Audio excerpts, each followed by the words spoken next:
For the longest time, I wasn't sure which one was better, Lake Placid 3 or Lake Placid 4. But now I've come to a conclusion. Overall, I give Lake Placid 4 a...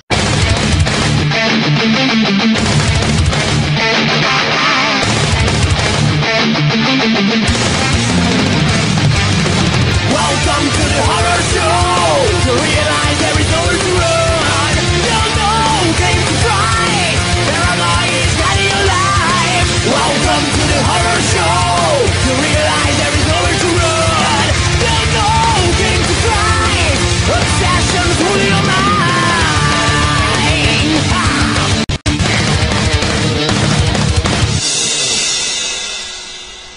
Lake Placid, the final chapter. Not so much as a final chapter as you may think. And you really thought I was going to give away the ending to my review? No way, dorks. Just kidding, I love you guys. Now, Lake Placid, the final chapter. Usually by the fourth installment of a franchise, you know what you're getting into. But this time it's different because this time they built a fence to keep the crocodiles inside. Huh? Anybody? No? Damn it. This is one of the only Lake Placid movies that feels like a true sequel, mainly because they talk about the past characters. There's even a common theme to these movies, and there's actually about the characters. Lake Placid 1, we have a sheriff, an EPA guy, a croc hunter, and a scientist from a natural history museum. In Lake Placid 2 to 4, we have 3 out of the 4 of those characters. They never had another scientist from a natural history museum, unfortunately. Maybe that's why Bridget Fonda's out of work, because they're going to cast her in Lake Placid 2, right? Damn.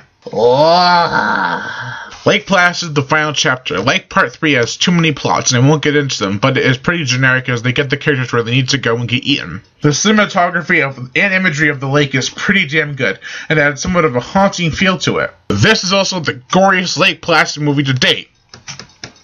But that's not an opinion, that's pretty much a fact. The deaths are somewhat creative, and in one scene we even get some genitals ripped off. The acting was fun to watch, and I thoroughly enjoyed most of the characters. Reba returns to be a frisky badass just like in Part 3, and I actually didn't mind the female sheriff's character. She was very well developed, and by the third quarter of the film she was fully developed. And instead of having some bland teens, we are actually introduced to some interesting teens. Seeing as how they have their own personality, and they make sure that you see that. This is my third favorite Sci-Fi Channel creature feature of 2012, and it is always a fun watch. Overall, for real this time, I give Lake Placid, the final chapter, a 3.5 out of 5. It was better than Part 2 and 3 for sure, and until it comes out as the best of the sequels. I am Brian Gatto, host of Horror Show Movie Reviews.